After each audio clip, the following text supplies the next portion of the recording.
So I want to address the current migrant situation in the system.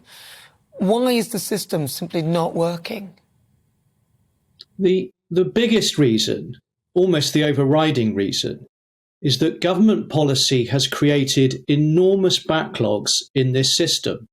So if you go back 4 years, the number of outstanding asylum claims was a little under 20,000 in respect of under 6 months waiting, and in respect of more than 6 month waiting was about 14,000.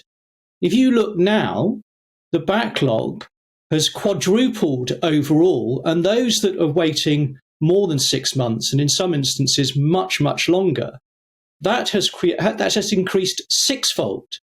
So you have a massive amount of claims that are not moving through the system. So people who are entitled to asylum not getting out of the system and getting on with their lives. People who may not be entitled to asylum are not getting decisions, so cannot be returned. Everyone is just backing up in the system. And that's why anyone coming in new is coming into a system that has collapsed. And we don't have a particularly increased number of people entering the system. It's true that more people come increasingly by boat than other means. And it is true that we have had more claims over the last 12 months than previously, but nothing like the sorts of numbers that I've just mentioned. So in your view, how do we efficiently or effectively fix the system? Well, there are two urgent things. Firstly, ministers have to acknowledge that their ridiculous decision to simply stop processing thousands of claims has not achieved anything useful for them or anybody else, and they have to reverse that. They have to get on with focusing on having a fair and efficient asylum system that deals with the claims it receives. But it's also true, obviously, that now that the system has completely broken down, there is going to need to be an enormous amount of resource, at least initially put to the system, to be able to determine these claims and, of course, continue to accommodate the people who the claims belong to until such time as the system can be got back into some sort of state of repair. Well, we'll stay right there, Stephen, because I'm also joined by former Brexit Party MEP Ben Habib. Ben, thank you very much for joining me. Listen, what Stephen's saying sounds perfectly logical to me. The system, it doesn't sound like there are that many more people coming. There just seems to be some odd situation with the processing. What do we need to be focusing on to handle this crisis? I mean, isn't Stephen making some very valid points there? Well, I mean, Stephen and indeed the programme so far has discussed the illegal crossings of the Channel purely through the prism of deportations. What no one seems to talk about, and no one's prepared to talk about, is the fact that border control is not equivalent to a deportation program. Indeed, a deportation program only kicks in after border control has failed. The point is we have non-existent border control in the Channel.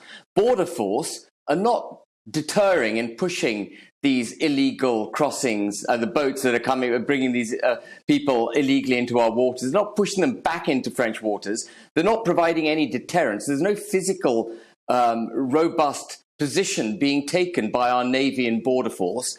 They're just acting as a taxi service to bring these people from French waters. Indeed, there have been handing overs of these people by the French Navy to the British Navy, and then they're escorted effectively at the taxpayers' expense on these fantastic boats that we have back to our shores. Far from deterring these people from making this dangerous illegal crossing, we're actually encouraging them by showing them what fantastic comfort they will get once they enter our waters. And if they make it to our shores, then, as you identified earlier, they get fantastic accommodation, they get free healthcare, free dental care, they even get given cash.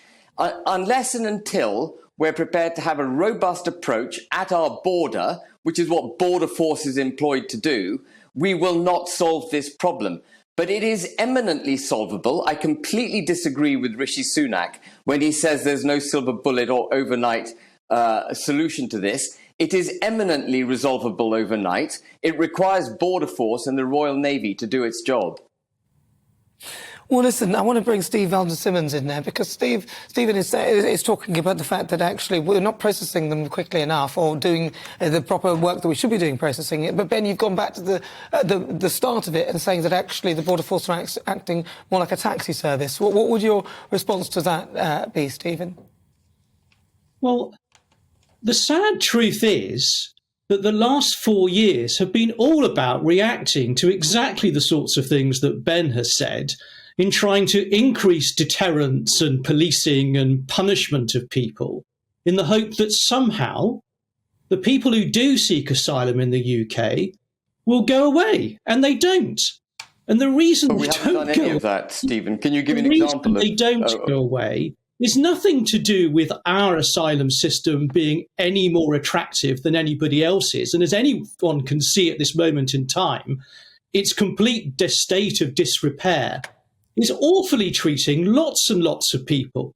I mean, by the way, over the last couple of years, the number of people who've died in our asylum system has rocketed, including the number of babies who've died in our asylum system has gone up. But Stephen, there are some very things that are happening in our system. I'm afraid Stephen. You did see that nice hotel, sorry, Ben. Which is not being used, by the way. I'm not saying it should be, but let's not pretend that it's in use in our system. It's not. But there are others kind of like it. Ben. Well, I'm afraid Stephen is seeing this, again, through the whole prism of what you do with these people once they're here. They shouldn't get to the UK in the first place. But since we're discussing deportation, let's be very clear. We do not need to ditch the European Convention of Human Rights in order to deport these people. What we need to do is make it clear in British law that if you enter the country having crossed into it illegally, which these people have done, and if you've come from a safe country, which France is, you will be deported without any recourse to any judicial hearing. And it's as simple as that. Even the deportation program can be made to work. Well, listen, thank you so much for your thoughts. That's former Brexit Party MEP Ben Habib and also Stephen Valdez-Symonds. He's a Refugee and Migrant Rights Programme Director for Amnesty International UK. Thank you both for joining me.